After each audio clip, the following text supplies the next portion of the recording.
સ્વાગત છે તમારું સુંદર કિચનમાં। તો આજે આપણા રસોડે આપણે દાબેલીની રેસીપી લઈને આવ્યા છીએ, તો તમે અમારો આ વિડીયો પૂરો જોજો।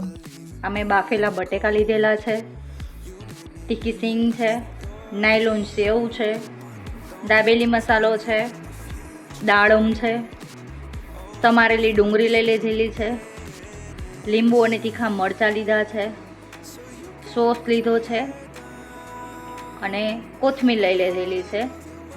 તો હવે આપણે મરચાં અને કોથમીરની આપણે તીખી ચટણી બનાવીશું।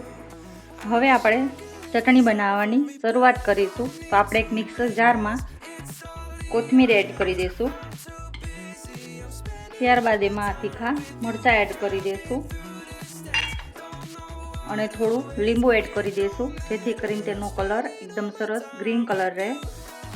ત્યારબાદ આપણે એમાં થોડું સ્વાદ પ્રમાણે મીઠું એડ કરી દઈશું। ત્યારબાદ આપણે થોડું એવું 2-3 ચમચી જેટલું પાણી એડ કરી દઈશું। તો ગાઈસ જોઈ શકો છો આપણી ચટણી તૈયાર થઈ ગઈ છે, એકદમ સરસ ગ્રીન કલર પણ આવી ગયો છે દાબેલીનો મસાલો બનાવવા માટે। તો આપણે એમાં બાફેલા બટેકા એડ કરી દઈશું, ત્યારબાદ આપણે આ દાબેલીનો મસાલો એડ કરી દઈશું અંદર। ત્યારબાદ હવે આપણે એને મેશ કરી દઈશું। તો ગાઈસ આપણો મસાલો સરસ રીતે મિક્સ થઈ ગયો છે। ત્યારબાદ એમાં હું થોડુંક બૂરું ખાંડ એડ કરીશ ટેસ્ટ માટે। આપણે તો 1 ચમચી બૂરું ખાંડ એડ કરી દઈશું।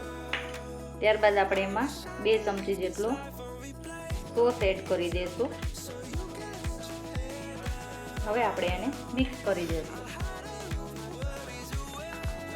આવી રીતે હવે સોસને અને બોરું ખાંડ સાથે આપણે મસાલો સરસ રીતે મિક્સ કરી દેવાનો છે, આવી રીતે। તો એકદમ સરસ ઢીલો, અને આપણે જો આને દાબેલીમાં લગાવીએ તો એકદમ એનું લગાવીએ ત્યારે એનું લેયર એકદમ સરસ ચોંટી જાય છે દાબેલીમાં। તો ગાઈઝ હવે આપણે ઉપર થોડું ગાર્નિશિંગ કરીશું। તો દાડમ લીધેલા છે,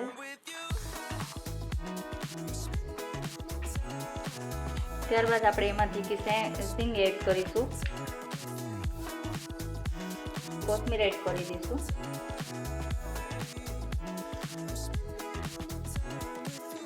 હવે આપણે આ દાબેલીનું પાઉં લઈ લીધેલું છે, તો આપણે એમાં સૌ પ્રથમ ઢીલી ચટણી જે આપણે બનાવી હતી એ લગાવીશું। હવે આ પાઉંને મેં સરસ રીતે કાપી દીધું છે આવી રીતે। તો આપણે હવે એમાં ઢીલી ચટણી લગાવી દઈશું આવી રીતે। ત્યારબાદ આપણે હવે એમાં થોડો સોસ લગાવી દઈશું। હવે આપણે ઉપર મસાલો લગાવી દઈશું।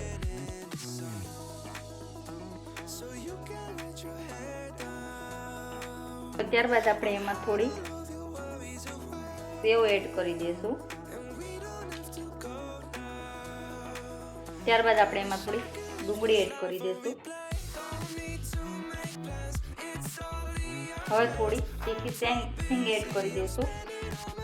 હવે આપણે આને સરસ રીતે શેકી લઈશું। આપણે દાબેલી બટરમાં પણ બનાવી શકીએ છીએ અને તેલમાં પણ બનાવી શકીએ છીએ। તો આપણે અત્યારે દાબેલી બટરમાં કરીએ છીએ।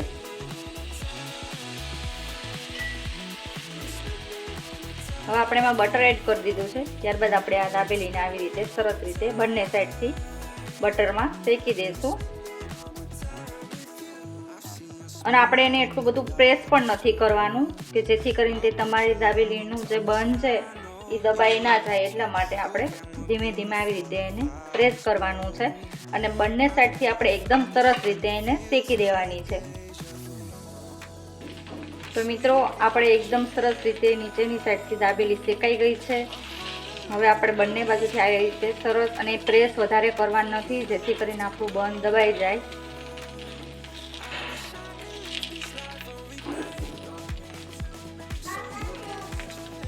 તો ગાઈસ આપણી દાબેલી શેકાઈ ગઈ છે। હવે આપણે એને પ્લેટમાં લઈ લઈશું। તમે જોઈ શકો છો ગાઈસ આપણે એક તવા પર બનાવી, તો હવે હું તમને બીજી દાબેલી આપણે ઓવનમાં બનાવીશું। તો ચલો આપણે ઓવનમાં કેવી રીતે કરીશું તો તમને બતાવી દઉં। તો આપણે હવે આવી રીતે દાબેલી લીધી છે, આવી રીતે ચારે બાજુથી પ્રોપર રીતે એને બટર લગાવી દેવાનું છે, આવી રીતે ચારે બાજુ।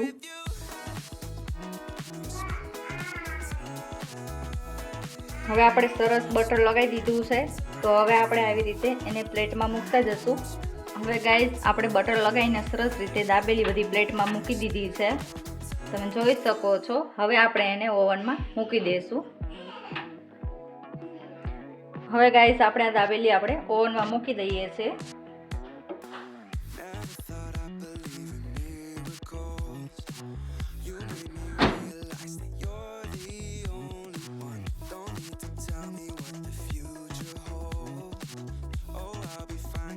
હવે આપણી દાબેલી થઈ ગઈ છે, આપણે એને પ્લેટમાં લઈ લઈશું ને ગાર્નિશિંગ કરી દઈશું.